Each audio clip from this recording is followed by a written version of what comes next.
नमस्कार साथियों, प्रेमानंद योगा की ह्यूमन हेल्थ एंड डिजीजेस की इस सीरीज़ में आप सभी का एक बारी फिर से स्वागत है। आज की इस वीडियो में हम जॉइंट डिजीजेस के बारे में समझने वाले हैं। जॉइंट डिजीजेस जो कि हैं back pain, knee pain, arthritis. दोस्तों, आर्थराइटिस एक ऐसी कंडीशन जिसमें जॉइंट पेन होता है। अब इस तीनों बीमारियों के बारे में सीखने और समझने से पहले सबसे पहले हम बोन का स्ट्रक्चर समझते हैं। तो सपोज ये मेरा टिबिया एंड फिब्यूला है, यानी कि जो पैरों में बोन्स होते हैं वो है, एंड ये मेरा जो है वो थाई बोन है। अब ये दोनों जॉइंट जो है वो ऐसे कनेक्टेड है, बट ये बोन टू बोन कनेक्टेड नहीं है। ये बोन टू बोन के बीच में एक कुशन है, एंड ये कुशन को हम लोग कहते हैं कार्टिलेज। तो क्या हो रहा है कि ये bone to bone direct connect नहीं है, पहले कुशन कनेक्टेड होता है, एंड कुशन जो होता है वो बोन को रब करने से बचाता है। तो पहले बोन है, देन उसके बाद कुशन है, एंड ये कुशन के आसपास ऑयल होता है जिसको हम लोग नी ऑयल भी कहा जाता है। ये ऑयल की खासियत होती है कि ये बहुत ही ज़्यादा विस्कस ऑयल होता है, एंड जितनी ज़्यादा इसकी विस्कोसिटी होती है उतना ही कम हमारा जो कार्टिलेज होता है वो एक दूसरे से रब करता है, यानी कि वो स्मूथली हम अपने जॉइंट्स को मूव कर पाते हैं, इफेक्टिवली यूज कर पाते हैं। But because of an unhealthy lifestyle, because of an accident, और because of a lot of different conditions, जब भी हमारे जॉइंट के उस ऑयल में कोई दिक्कत आती है या कार्टिलेज में कोई दिक्कत आती है, तो जब भी हम अपने जॉइंट को मूव करते हैं तो हमारा जो कार्टिलेज होता है वो रब करता है। जब वो रब करता है तो हमें बहुत ही हल्का पेन शुरू होता है।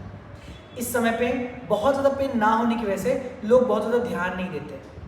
वो ऑयल लगा करके या डोलो खा करके या कोई मेडिसिन कंज्यूम करके वो जनरली उस पेन को अवॉइड करते हैं। बट धीरे धीरे जैसे जैसे एज बढ़ती है, जैसे जैसे वो कंडीशन और वर्स होती है, तो वो हाईलाइन कार्टिलेज जो होता है वो हट जाता है एंड बोन रब करने लगता है। जब दोस्तों ये बोन रब करता है तब एक इंसान को बहुत ही ज़्यादा पेन होता है, एंड इस कंडीशन को हम कहते हैं नी पेन। अगर वो सेम चीज़ हमारे बैक में हो जाए तो उसे हम कहते हैं बैक पेन, और अगर ये सेम चीज़ हमारे पूरे बॉडी के जितने भी जॉइंट्स हैं उन सब में हो जाए तो उसे हम कहते हैं आर्थराइटिस। आर्थराइटिस बहुत सारे टाइप्स का होता है, जिसमें ऐसा आर्थराइटिस जिसमें बोन में पेन तो हो रहा है, और पेन होने के साथ साथ बॉडी में जितने भी ऑर्गन्स हैं या हैंड्स हैं या फीट हैं उनमें जॉइंट्स में बहुत ज़्यादा टाइटनेस आ जा रही है, और जो नॉर्मल स्ट्रक्चर है हैंड्स का वो डिफॉर्म हो जा रहा है। तो ऐसी आर्थराइटिस को हम रियूमेटॉइड आर्थराइटिस कहते हैं। जॉइंट से रिलेटेड चाहे वो बैक पेन हो, नी पेन हो, आर्थराइटिस हो, जितनी भी बीमारियां हैं उनमें हमें बहुत ज़्यादा हैवी वर्कआउट जो है वो नहीं करना चाहिए।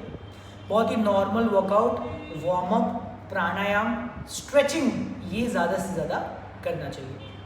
एंड अगर आप हमसे जानना चाहते हैं कि कौन कौन से वो स्पेसिफिक वर्कआउट होंगे जो आपके लिए सूटेबल हैं, आपकी पर्सनल बॉडी टाइप के लिए सूटेबल है, तो आप हमसे कनेक्ट कर सकते हैं, जुड़ सकते हैं, जान सकते हैं कि कौन कौन से वो पर्टिकुलर सेट ऑफ एक्सरसाइजेस हैं जो आपके लिए बहुत ज़्यादा इफेक्टिव हैं, और आप किस तरीके से ये जो बीमारियां हैं इनको डील कर सकते हैं, अपने आप को ठीक कर सकते हैं और हेल्दी रख सकते हैं। तो आप नीचे दिए गए नंबर्स पे हमें कांटेक्ट कर सकते हैं, हमसे फ्री में कंसल्ट कर सकते हैं।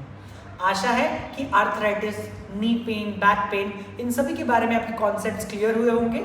अगर आपके कोई फीडबैक्स, रिव्यूज, सजेशंस हैं तो that are welcomed in the comment section. Thank you very much.